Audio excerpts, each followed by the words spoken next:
जळगाव जिल्ह्यात अनेक ठिकाणी अवैध उत्खनन छुप्या पद्धतीने सुरू असल्याचं चित्र या निमित्त मुक्ताईनगर तालुक्यात पाहायला मिळतंय। अनेक टेकड्या ह्या नामशेष होण्याच्या मार्गावर सध्या असूनही याकडे संबंधित विभागाचं दुर्लक्ष होत असल्याचं दिसतंय।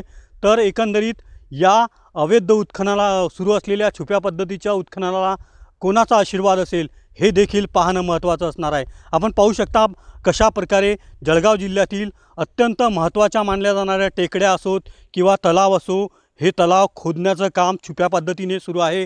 मोठं अवैध उत्खनन एकीकडे या ठिकाणी मुक्ताईनगर तालुक्यात देखील सुरू आहे।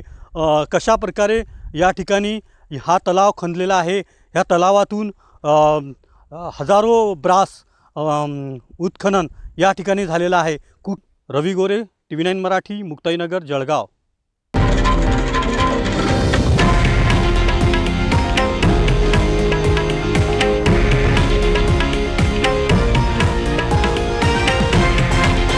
हे आहे देशातील नंबर 1 न्यूज नेटवर्क आणि आपण पाहत आहात TV9 मराठी, एकमेव।